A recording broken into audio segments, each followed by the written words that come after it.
할렐루야. 네, 오늘 밤에 나오신 여러분 한 분 한 분들을 축복합니다. 하나님께서 여러분들을 위해 풍성한 축복을 함께 하실 줄 믿습니다. 오늘은 특별히 어린이날입니다. 우리 자녀들을 어떻게 키워야 될까? 또 어떤 기준으로 우리가 자녀들을 양육해 나가야 될까? 그렇습니다. 우리가 그런 고민들도 함께 할 수밖에 없는 날이죠. 그저 즐겁게만 키운다고 될 수도 없고 건강하게만 키운다고도 될 수 없잖아요. 예수님은 어떤 기준으로 사람을 선택하시고 보실까? 오늘 본문 말씀을 중심으로 해서 그런 내용들을 함께 읽고 나누고 또 기도를 할 수 있도록 하겠습니다. 사실 오늘 이 말씀은 목요일 어제 새벽에 드렸던 말씀인데 어떤 교우가 문자를 보내가지고 목사님 새벽에 주신 말씀 한번 더 듣게 해주세요 그래가지고 기대해 보니까 오늘 또 어린이 주일하고도 잘 맞고 그래서 그 말씀을 좀 더 심화시켜서 여러분들과 나누게 됩니다. 새벽에 나오시면 좋은 말씀은 제일 먼저 듣게 됩니다. 아셨죠? 별로 웃지도 않고 좋아도 안 하시는데 예수님께서 공생애를 시작하시면서 그분께서 이제 하셨던 가장 큰 일 가운데 하나는 12사도들, 12제자 단, 또 사도들 이렇게 이야기하는데 12제자를 분명하게 세우신 것이었죠. 왜 예수님께서는 꼭 12명을 세우셨을까? 많은 사람을 세우시면 좋으실 텐데 왜 12명만 세우셨을까? 그것은 바로 이스라엘이 12지파로 구성되어 있기 때문이죠. 이스라엘 백성들이 하나님 앞에 이제 배도하고 우상을 숭배하고 타락하고, 그래서 하나님께서는 그 백성을 버리시고 예수 그리스도를 통해서 저롭게 당신의 나라를 세우시기로 작정을 하셨습니다. 그래서 예수님께서는 이 땅에 오셔서 새 이스라엘 백성들을 일으켜 세우시면서 그 중심이 되는 12지파 12사람을 그래서 세우시게 되신 것을 보는 것입니다. 자, 누구였을까요? 오늘 16절부터 19절까지 말씀 같이 한번 읽어볼까요? 시작.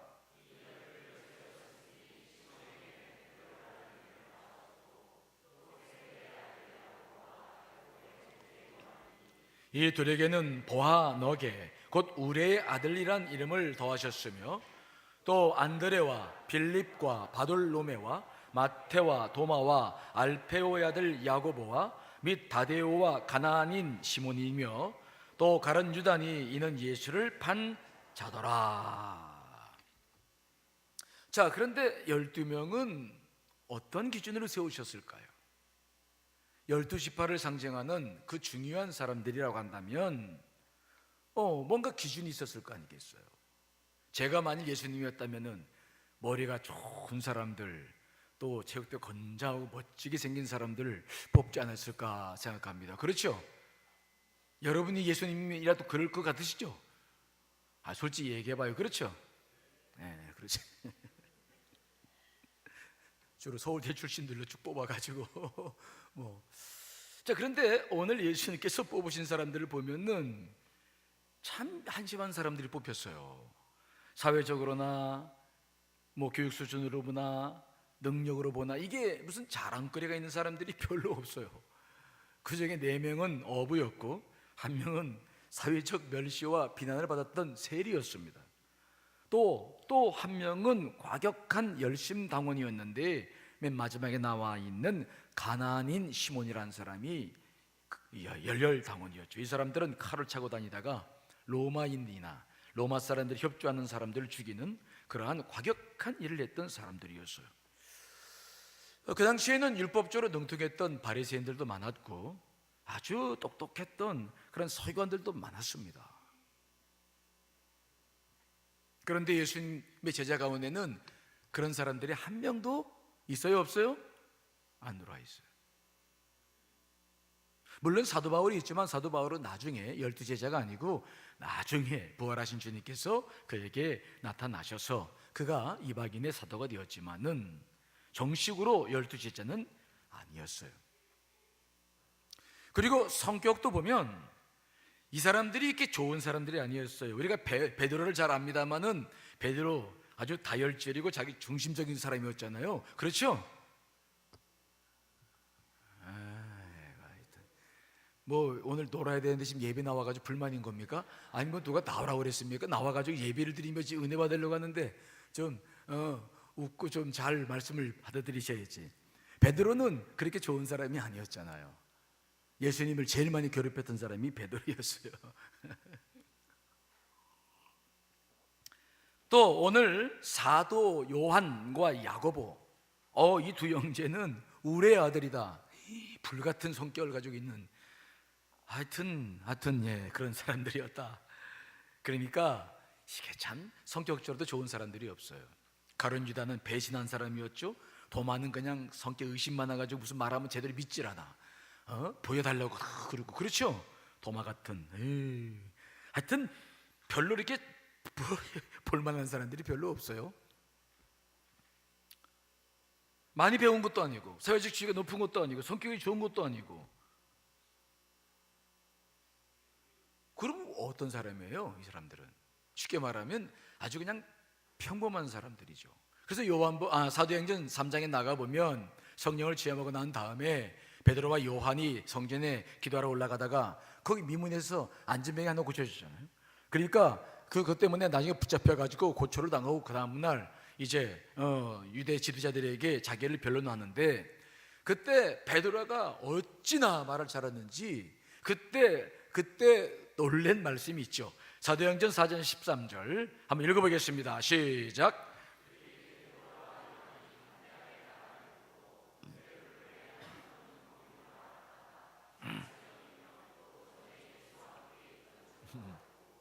베드로와 요한을 보고 어떤 사람이라 알았다고요? 학문은 못 배운, 난 놓고 기억자도 모르는, 우리나라로 말하면 못 배운 사람이었다. 그저 그냥 못 배운 평범한 사람인 줄 알았는데 너무 말씀이 기가 막힌 거죠. 이게 웬일이냐? 아니 학문 없는 범인 줄 알았는데, 아니 예수와 함께 있는 거 밖에는 없었는데 어떻게 저런 자들이 저렇게 말을 잘하는가? 그러니까 그렇게 사람들이 평가할 만큼 별 볼 일 없는 사람이었다. 그래서 사도 바울도 하나님께 쓰임받는 사람들을 고린도전서에서 그렇게 말하잖아요. 육체를 따라 지혜로운 자가 많지 않고 능한 자도 많지 않고 문벌 좋은 자도 많지 않다. 세상에서 미련한 자들을 택해서 지혜로운 자들을 부끄럽게 하시고 약한 것들을 택하사 강한 것들을 부끄럽게 하시려고 너를 부르셨다. 이렇게 사도 바울도 이야기를 한 일이 있죠. 아무튼 별 볼 일이 없어요. 여러분이나 저나 뭐 그냥 그렇죠. 여러분이나 전화 봐도 뭐 그렇잖아요. 그렇죠? 그렇잖아요. 머리는 벗겨지고 뭐 그냥 뭐 이렇게 좀 뭐 별 볼 일이 별로 없어요. 그냥 우리는 그런 사람들인데 주님께서 부르셔서 쓰임 받고 있으니까 참 감사하는 거예요. 그런데 아니 그렇다고 해도 뭔가 기준이 있을 거 아니겠어요?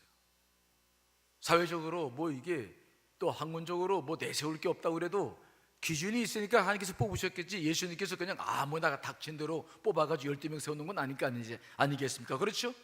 특별히 오늘 본문 말씀 보니까 하나의 원칙이 있어요. 자, 13절 14절 말씀 읽어보겠습니다. 시작. 또 산에 오르사 자기가 원하는 자들을 부르시니 나온지라. 이에 12를 세우시니 이는 자기와 함께 있게 하시고 또 보내사 전도도 하며. 예수님께서 지금 어떤 사람을 뽑으셨다고요? 자기가 원하는 사람 뽑으신 거야. 우리가 봤을 때는 기준이 없어. 배운 것도 아니고 능력도 없고 잘생긴 것도 아니고 기준이 없어요. 그런데 한 가지 기준이 있는데 예수님께서 보시고 뭐 했던 사람입니까? 예수님께서 택하신 거예요. 너 나와라. 너 나와. 야 졸지 말고 자리에 나와라. 이렇게 부르신 거죠. 너 나와. 예수님께서 원하신 사람을 부르셨다. 이게 예수님께서 부르신 하나의 원칙이었어요. 그렇다고 한다면 예수님은 어떤 사람을 원했을까? 이게 중요한 거예요. 이 기준은 하나님께서 우리를 보시는 기준이고요, 또 그 기준이기 때문에 우리가 나를 보거나 내 자녀들을 보거나 사람들을 보는 기준이 될 수 있어야 돼요. 즉 세상 사람들처럼 많이 배우고 많이 가지고 뭐 잘생기고 뭐 이러한 외향적인 것이 아니고, 오늘 이 기준, 예수님께서 정말 원하셔서 이 사람들을 부르셨다고 한다면 이 기준은 하나님의 기준이고, 그분께서 나를 바라보시고 나에게 기대하는 기준이고, 나도 나를 바라보는 기준이어야 되고, 나도 다른 사람이나 내 자녀를 바라보는 기준이 되어야 된다. 무슨 말씀이 이해되시죠? 그만큼 중요한 거예요. 중요한 거야. 잊어서는 안 되는 거예요. 우리 젊은이 교회 유치원에 있는데 남편을 고를 때도 이 기준 가지고 골라야 돼. 알았지? 알았지? 아내를 고를 때도 이 기준 갖고 골라야 돼. 뭐 좀 잘생기고 예쁘다고, 아이고 그것들 그거 속은 모르는 거야. 이 기준이 중요한 거야. 이 기준. 어떤 기준입니까? 단적으로 딱 하나의 결혼을 말한다고 한다면 그것은, 따라합시다, 변화의 가능성. 딱 한 가지예요. 얼마나 저 사람이 변할 수 있느냐는 거예요. 얼마나 변할 수 있느냐, 얼마나 하나님의 손에 붙잡혀서 변할 수 있느냐가 하나님께서, 예수님께서 제자들을 선택하신, 사람들을 선택하시는 유일한 기준입니다. 여러분들이 이것을 분명히 아셔야 돼요. 자, 이것의 증거가 뭐냐? 오늘 본문에 나오고 있죠. 16절로 17절 말씀 꼼꼼하게 읽어보겠습니다. 시작.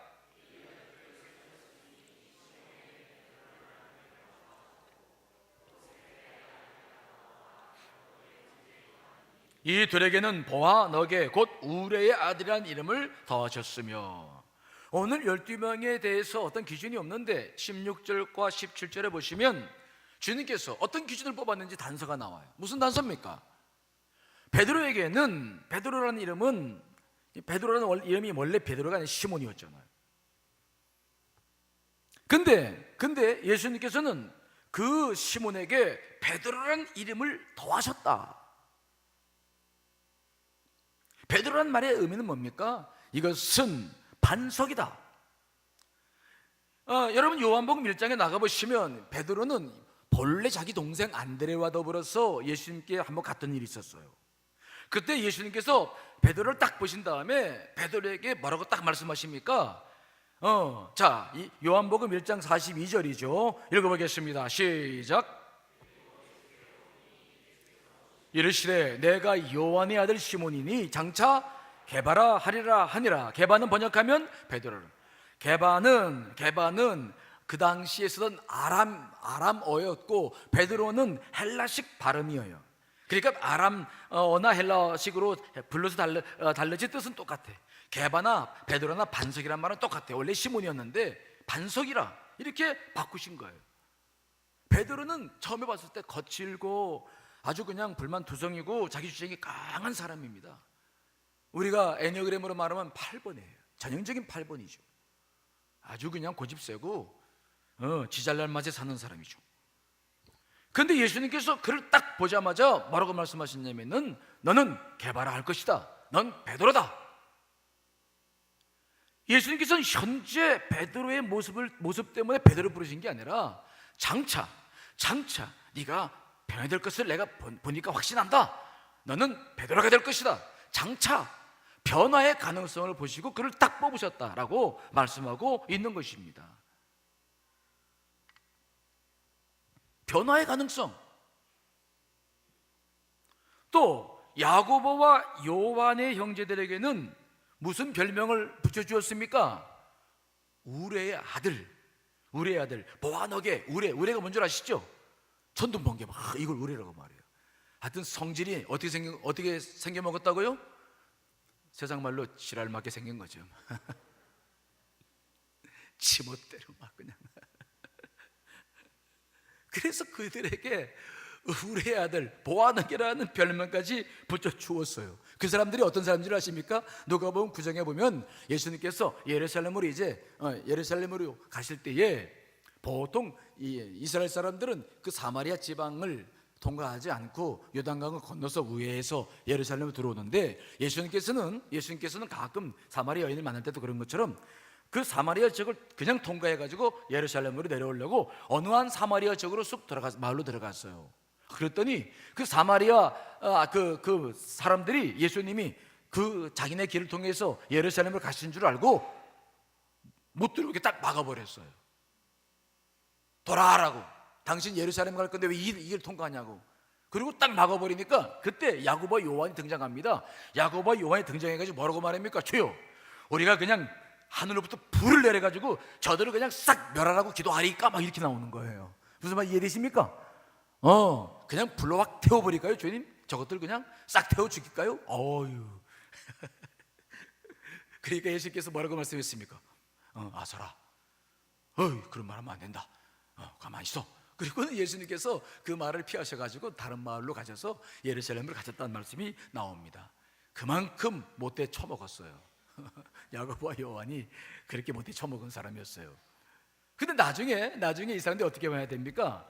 야고보는 가장 먼저 순교한 사람이 된 줄 믿습니다. 가장 먼저 순교한 사람이 그 야고보예요.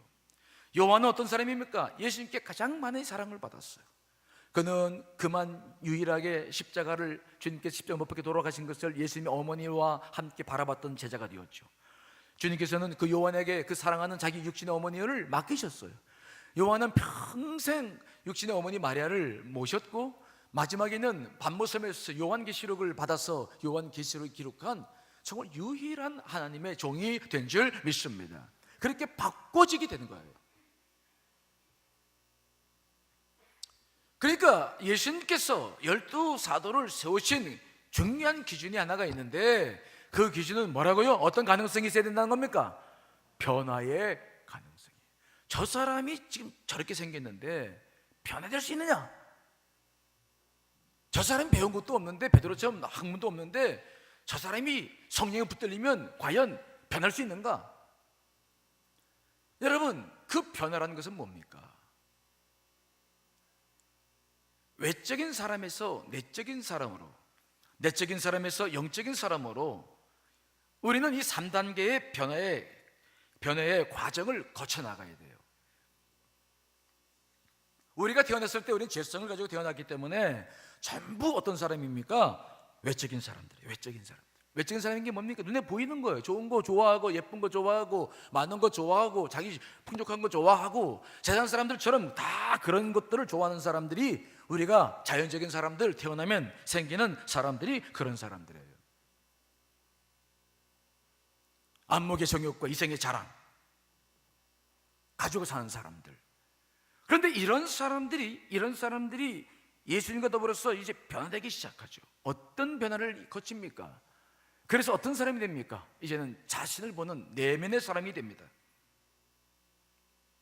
세상을 자기가 누군지도 모르고 그냥 밖만 향해서 살던 사람이 내면의 사람으로 바뀌게 되죠.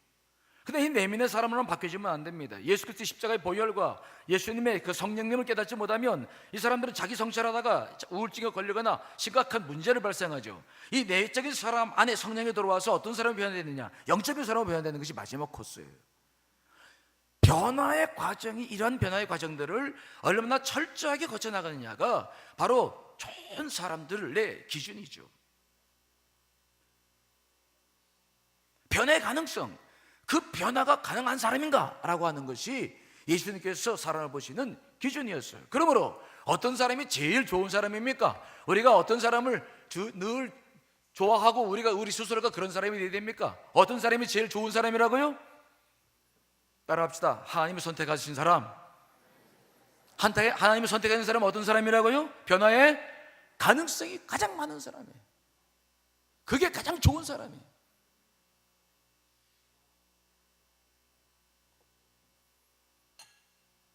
만일 많이 배운 사람이라도 변화되지 못하면 그 사람은 독불장군이 되죠.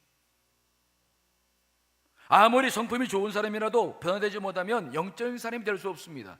성품이 좋은 사람과 영적인 사람은 아주 다른 거예요.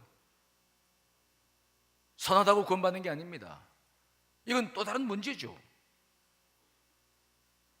외적으로 아무리 잘생기고 키가 크고 멋지게 생겼다 그래도 변화되지 못하면 그 사람은 나중에 바람둥이가 될 가능성이 높아요. 그렇죠? 얼굴값 한다고 그러잖아. 얼굴값 한다고. 누구든 변화가 되지 못하면 이건 문제가 심각한 거예요. 그러나 아무리 부족한 사람이라도 변화될 가능성만 있다고 한다면 그 사람은 끝까지 하나님 앞에 온전하게 쓰임받게 될 줄 믿습니다. 그래서 하나님께서 보시는 게 있다고 그러셨어요. 자, 사무엘상 16장 7절 16장 7절 읽습니다. 시작.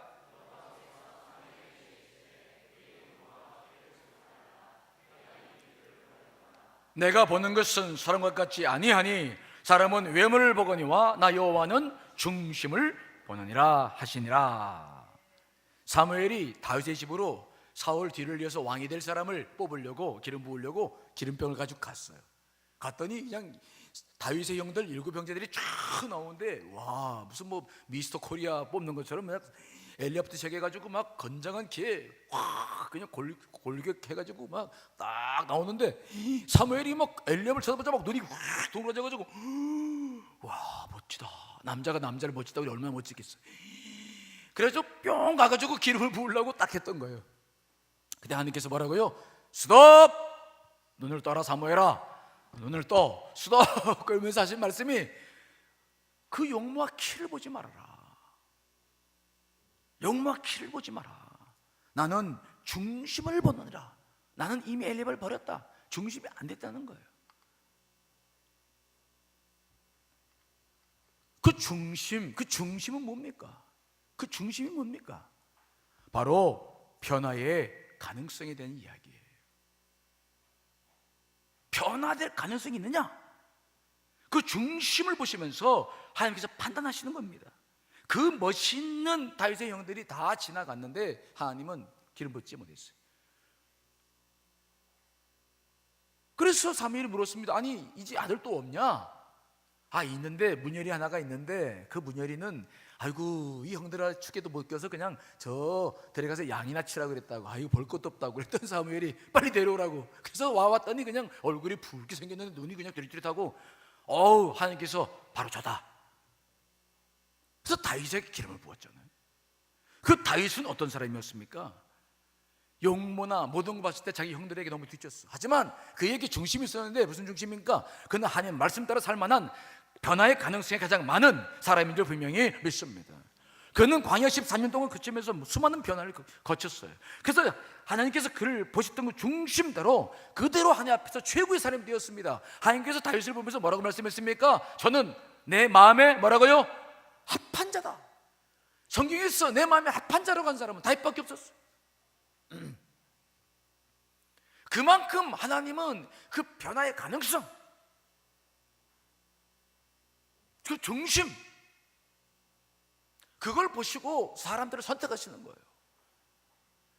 능력이 아닙니다. 생긴 것이 아닙니다. 집안 배경이 아닙니다. 예수님과 하나님은 바로 그 변화의 가능성을 가지고 사람들을 선택하시고 지금도 그래서 우리들을 부르시는 거예요. 저와 여러분들이 왜 여기 와 있습니까? 어떤 가능성이 제일 많기 때문입니까? 그래도 변화될 가능성이 많기 때문에. 생긴 건 그냥 그렇게 생겼고 성격도 그냥 그렇게 생겼고 그렇지만 그래도 하나님께서 뭘 기대하시느냐? 변화될 가능성이 있다고 보시는 거예요. 변화돼서 하나님 앞에 쓰임받을 만한 하기 때문에 우리를 부르신 것입니다. 그러므로 여러분들도 사람 볼 때마다 이걸 놓치셔서는 안 돼요. 여러분 자녀들을 어떤 기준으로 키우고 계십니까? 지금 좋은 대학에 보내고 해야 됩니다. 하지만 그보다 더 중요한 게 있습니다. 정말 자녀들을 기를 때 하나님의 손에 붙잡혀서 변화될 가능성이 있는 자녀들로 키워나가시기가 아니라 축원합니다. 그걸 놓고 기도하셔야 돼요. 외적인 사람에게서 내적인 사람으로의 변화, 육신의 정욕과 안목의 정욕과 이생의 자랑만 추구하는 사람이 아닙니다. 그 외적인 사람이 내면의 사람으로 바뀌어주는 것이어야 돼요. 그 내면의 사람에서 다시 영적인 사람으로 바뀌어줄 수 있는 사람, 이것이 우리가 추구하고 찾고 교육시켜 나가야 될 중요한 목표예요. 목표. 여러분들은 지금 변화되고 있습니까? 그래서 하나님께서 제일 기뻐하시는 것은 뭐냐면, 우리를 보면서 제일 기뻐하시는 것은 뭐냐면, 내가 많은 일을 하고 뭐 큰 업적을 그거 안 해. 우리가 어느 때 우리를 보고 기뻐하신다고요? 우리가 뭐 될 때? 변화될 때 가장 기뻐하셔요. 그때를 바라보시며 인내하고 계시는 거예요. 그때를 바라보시고 지금도 계속해서 뒤에서 시저 숨은 듯 계시면서 우리와 함께해 나가시는 거예요. 어떻게 하면 내면의 사람을 바뀔까? 어떻게 하면 저들이 십자가의 보혈과 성령을 통해서 영적인 사람으로 바뀌게 될까? 그 과정이 우리에게 주어지는 것이고, 우리가 그 과정을 통해서 변화될 수 있기 때문에 예수님께서 오늘 12명의 제자를 뽑았고 우리를 부르셨다. 자, 그렇다고 한다면 변화의 구체적인 것은 뭡니까?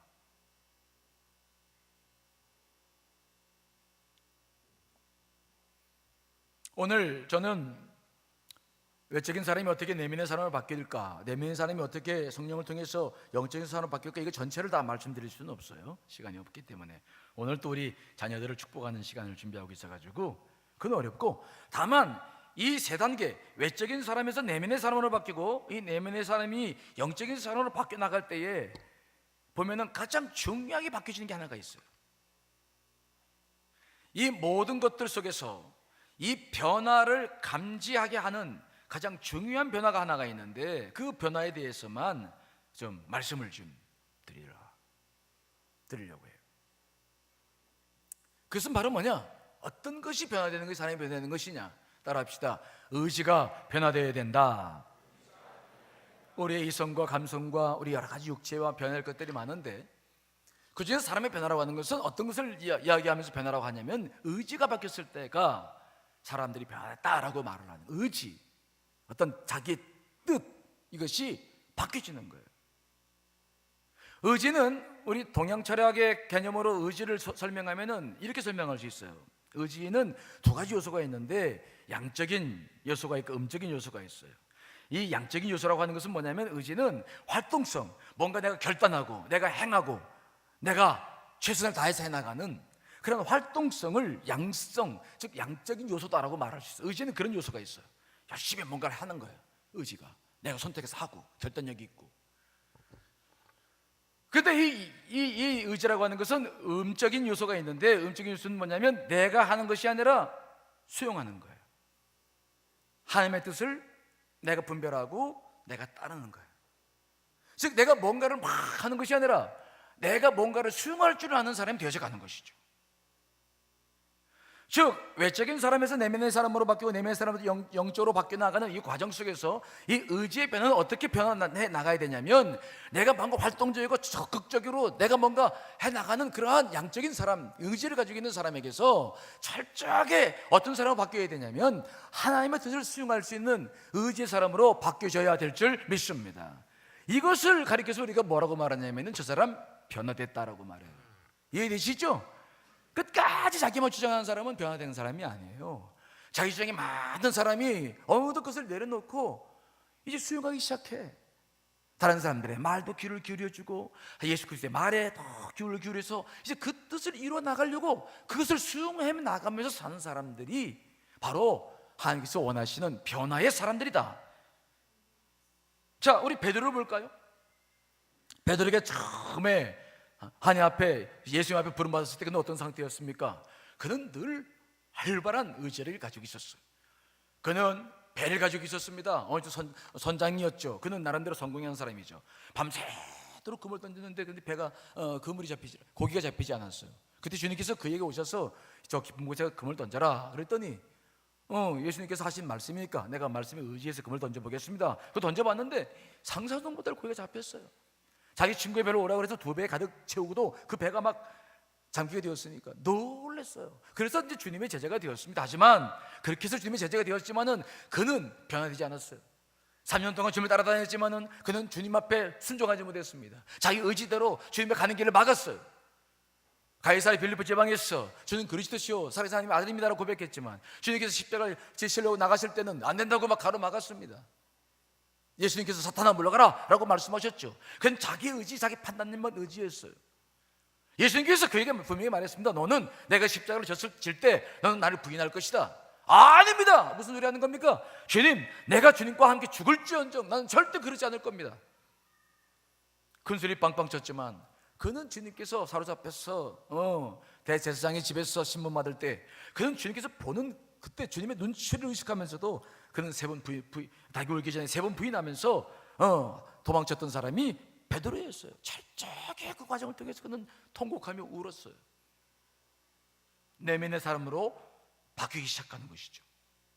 그런 경험 이후에도 그는 부활을 믿지 못하고 도망쳤는데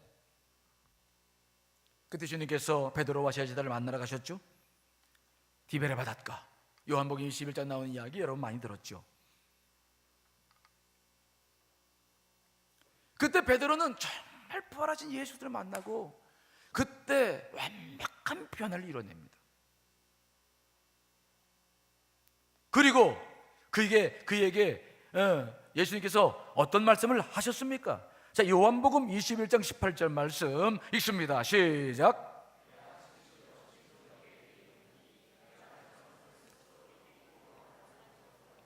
늙어서는 내 팔을 벌리리니 남이 내게 띠띠우고 원하지 아니하는 곳으로 데려가리라.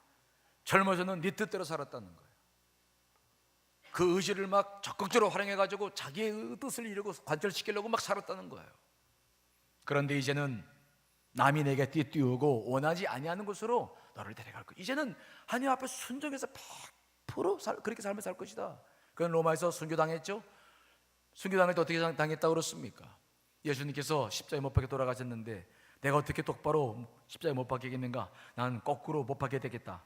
그래서 그는 거꾸로 못 박혀가지고 마지막 순교의 여정을 떠났죠. 완전한 변화. 자기의 의지를 완전히 주 앞에 드리고 예수 그리스도의 뜻을 전폭적으로 받아들이고 정말 그분의 말씀에 따라서 죽고 사는 모든 문제를 결정하고 마지막 하나님의 뜻에 따라 그 길을 가게 된 줄 믿습니다. 그렇게 변화의 가능성이 있었기 때문에 예수님께서는 베드로를 뽑으셨고 모든 12 제자를 뽑으셨던 거예요. 다른 능력이 아닙니다. 학벌이 아닙니다. 생김새가 아닙니다. 예수님께서 제일 보시는 것은 바로 뭐냐? 저 사람에게 변화의 가능성이 있느냐? 얼마만큼 변화될 수 있느냐라고 하는 것이 예수님이 12 제자를 세웠던 가장 유일한 기준이었어요.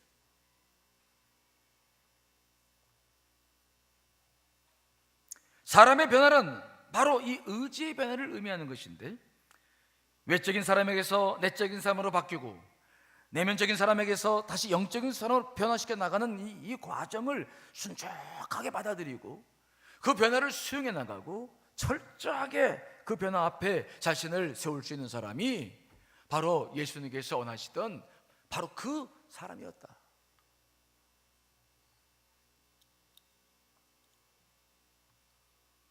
그러므로 지금 우리가 나아가야 될 그 길은 분명합니다. 재능이 있고 없고는 그 사람의 달란트에 따라 달라요. 돈을 많이 벌고 조금 버는 것도 그 사람의 달란트에 따라 달라요. 많이 주셨으면 잘 살면서 좋은 일을 해야 되고 어려움을 주시면 또 나름대로 은혜를 가지고 살아가야 될 줄 믿습니다. 그건 하나님께서 주시는 대로 우리가 받아나가면 되는데 그러나 어떻게 삶을 살든 어떤 사람이든 변할 수 없는 한 가지 기준이 있는데 뭐라고요? 따라합시다. 변해야 된다. 변화해야 한다. 이것만큼은 분명한 사실인 거예요. 그래서 우리 자녀들을 키울 때에도 다른 것이 아닙니다. 내 자녀들이 과연 얼마만큼 하나님의 손에 붙잡혀서 앞으로 변화될 수 있을까? 내 자녀가 어떻게 말씀에 사로잡히고 성령에 사로잡히고 어떻게 해서 저 외적인 사람 지금 뭐 연예인을 보고 좋아하고 뭐 가수 보고 좋아하고 가수 어떤 가수가 요즘 뜨는지 모르겠네. 하여튼 뭐 우리 어떤 간사님 한 분은 누굴 좋아한다더라? 엑소? 아니 엑소의 어떤 놈 누구 뭐 좋아한다고 그러던데. 우리는 다 그렇게 자녀들은 살아갑니다. 외적인 사람은 살아가요. 하지만 서서히 바뀌죠.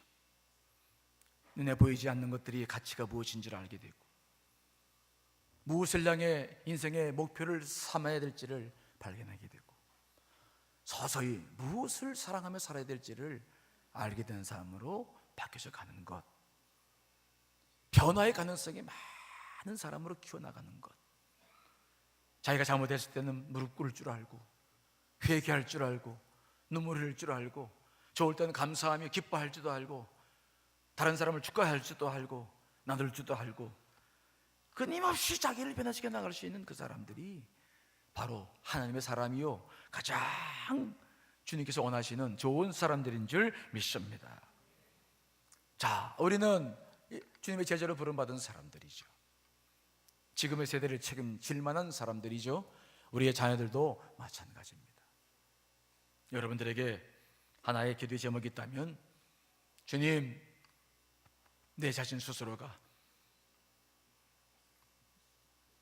끊임없이 변할 수 있는 삶을 허락해 주시옵소서. 내 자녀들에게도 여러분 꼭 기도할 때마다 놓지 말고 기도해야 될 게 있습니다. 아버지여, 변화하는 자녀가 되게 해 주시옵소서. 그것이 우리가 기도해야 될 삶의 목표죠. 모쪼록 여러분들에게 그런 기대와 은혜가 있으시기를 간절히 축원합니다.